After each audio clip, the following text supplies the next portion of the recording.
ডিমের দর ক্রমবর্ধমান, আকাশছোঁয়া দাম সবজিরও।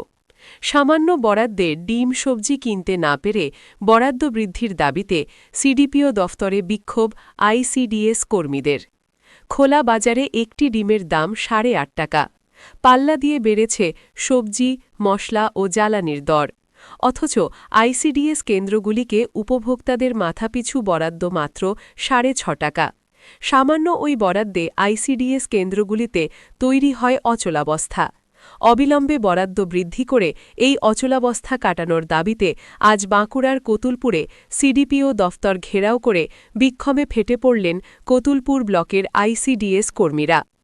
আইসিডিএসের উপভোক্তাদের মাথাপিছু বরাদ্দ বৃদ্ধির দাবিতে দীর্ঘদিন ধরেই আন্দোলন চালিয়ে আসছেন এ রাজ্যের আইসিডিএস কর্মীরা। আইসিডিএস কর্মীদের দাবি, সরকারি নিয়ম অনুযায়ী আইসিডিএস কেন্দ্রগুলিতে উপভোক্তাদের পাতে ডিম ও বিভিন্ন রকম সবজি তুলে দিতে হয়। এর জন্য সরকারিভাবে মাথাপিছু নির্দিষ্ট পরিমাণ চালের পাশাপাশি মাথাপিছু সর্বাধিক বরাদ্দ দেওয়া হয় ৬.৫ টাকা। ওই বরাদ্দ টাকায় ডিম, সবজি, মশলা ও জ্বালানি কিনতে হয় আইসিডিএস কর্মীদের। বর্তমানে যেখানে খোলা বাজারে একটি ডিমের দামই ৮.৫ টাকা, সেখানে সামান্য ওই বরাদ্দে কিভাবে সরকারি নিয়ম মানা সম্ভব, এই প্রশ্ন আগেই তুলেছিলেন আইসিডিএস কর্মীরা। এবার সেই বরাদ্দ বৃদ্ধির দাবিকে সামনে রেখে রীতিমতো আন্দোলন শুরু করলেন তারা। একই সঙ্গে আইসিডিএস কর্মীদের দাবি, তাদের বিভিন্ন শর্ত সাপেক্ষে স্মার্টফোন কেনার জন্য টাকা দিয়েছে সরকার। সেই শর্ত মেনে ফোন কিনতে হলে তারা বিপদে পড়বেন। তাই আইসিডিএসের বরাদ্দ বৃদ্ধির পাশাপাশি আইসিডিএস কর্মীদের স্মার্টফোন কেনার ক্ষেত্রে শর্ত প্রত্যাহার করার দাবিও জানিয়েছেন আইসিডিএস কর্মীরা।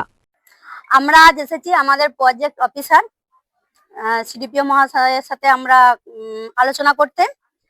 আমরা এসেছি সব আইসিডিএস প্রজেক্ট, কতুলপুর আইসিডিএস প্রজেক্টের সমস্ত কর্মী সহায়িকা বিন্দু আমরা এসেছি, যেটা মূলত আমাদের আজকের দাবি।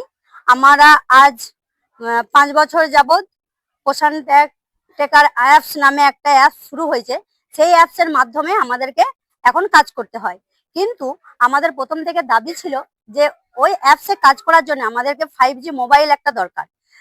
সেই মোবাইল আমরা আজ পাইনি। নিজেরা পার্সোনাল ভাবে মোবাইল কিনে এবং উপর থেকে যথারীতিভাবে চাপ সৃষ্টি করে আমাদেরকে মোবাইল কেনা করিয়েছে, এবং সেই মোবাইল কিনে কাজ করার ক্ষেত্রে অনেক আমার কর্মী দিদি মারা গেছেন। সেক্ষেত্রে আমরা তা সত্ত্বেও অনেকে জমি বন্ধক দিয়ে, অনেকে গয়না বন্ধক দিয়ে মোবাইল কিনে আমরা এতদিন যাবৎ আমরা কাজ চালিয়েছিলাম। হঠাৎ করে আমাদের নভেম্বর মাসে ওনারা আমাদেরকে 10,000 টাকা আমাদের ওয়ার্কারদের অ্যাকাউন্টে ওনারা দিয়ে দেন, যেটা আমাদের দাবি ছিল যে আমাদের ওয়ার্কারদের নামে নয়, আমাদের সেন্টারের নামে মোবাইল, সিম কার্ড এবং রিচার্জের পয়সা দিতে হবে। তা না করে ওনারা 10,000 টাকা আমাদের কর্মীদের অ্যাকাউন্টে দিয়ে দেন, এবং সেইটা দিয়ে দেওয়ার ফলে ওনারা 14 রকম আমাদেরকে শর্ত দিয়ে দিয়েছেন। সেই শর্ত মানলে আমরা কর্মীরা অনেক বিপদে পড়ব এবং আবার অনেক কর্মীর প্রাণহানি হতে হবেই, এটা হচ্ছে বাস্তব। সেই কারণে আমরা এসেছি যে আমরা মোবাইল শর্ত সাপেক্ষে মেনে নিয়ে আমরা মোবাইল কিনবো না। আমরা কেউ 1 মাস আগে, কেউ 1 বছর আগে এবং 3 বছর যাবত আমরা কাজ করছি যে মোবাইলে, সেই মোবাইলে আমরা কাজ করব, এবং যে মোবাইলের টাকা দেওয়া হয়েছে ওটা আমাদের অ্যাকাউন্টেই থাকবে। যখন আমাদের মোবাইল আবার খারাপ হবে বা আবার, তখন আমরা সেই টাকা আমরা ব্যবহার করব। আমাদের একটাই কথা বলা যে আমরা আপনাদের কাজ দরকার, আমরা কাজ তুলে দিচ্ছি, আমাদের টাকাটা তো ফ্যাক্ট নয়। আপনারা দেখবেন আমরা 100% কাজ করছি কিনা। এতদিন যাবত তাই করেছি, যেহেতু কোনো অসুবিধা হয়নি। উপরন্তু ওনারা বলেছেন 10,000 টাকা দিয়ে 5G মোবাইল কিনতেই হবে। আমরা মেনেই নিলাম যে 10,000 টাকা দিয়ে আমরা একটা 5G মোবাইল কিনে নিলাম, কিন্তু সিম কই, রিচার্জ কই? আমাদের বাজার দরের অনুযায়ী আমাদেরকে রিচার্জের টাকা দেওয়া দরকার, সেখানে আমাদেরকে দেয় 166 টাকা, যেখানে আমাদেরকে রিচার্জ করতে হয় 300 টাকা, 350 টাকা। তাহলে আমরা পাচ্ছি না। সেই কারণে আমরা বলেছি মোবাইল যদি কিনতে হয় আমরা 10,000 টাকা দিয়ে মোবাইল আমরা কিনবো, এবং আমাদের যে রসিদ আমরা সেই রসিদই বহন করব। আমরা দেব রসিদ, কিন্তু আমাদের সিম কার্ড ও রিচার্জের টাকা না দিলে আমরা যদি সারা প্রজেক্টের আমরা কর্মীরা সব ফোন কিনে রসিদ, ফোন আমরা অফিসে জমা দেবো, যতদিন না আমাদেরকে সিম কার্ড ও রিচার্জের পয়সা না দিচ্ছে ততদিন তাহলে আমাদের পোষণের কাজ বন্ধ থাকবে। আপনাদের মূলত এটাই দাবি দেওয়া। আমাদের মূলত আজকে এটাই দাবি দেওয়া নিয়ে এসেছি। এরপর অন্যান্য দাবি দেওয়া বলতে গেলে এখানে যেটা পড়ে যে ওনারা যে দাবিটা দিয়েছেন যে সেটা আমরা মানতে পারছি না। রিটায়ারমেন্ট বেনিফিট আমরা 5 লাখ টাকা পাবো, সেই রিটায়ারমেন্ট বেনিফিটের সাথে এই মোবাইলের শর্ত জুড়ে দেওয়া হয়েছে।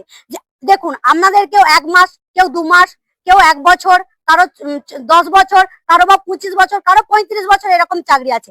একটা ফোনে তো যায় না, মিনিমাম 1 বছরের ওয়ারেন্টি থাকে। তাহলে এই ফোনটা রাখবো কি করে? এই ফোন যদি আমরা ফেরত না দিই, আমাদেরকে রিটায়ারমেন্টের যে বেনিফিট দেওয়া আছে 5 লাখ টাকা, সেটা নাকি ওনারা দেবেন না। এই শর্ত আমরা মানতে পারছি না এবং আমরা মানবো না।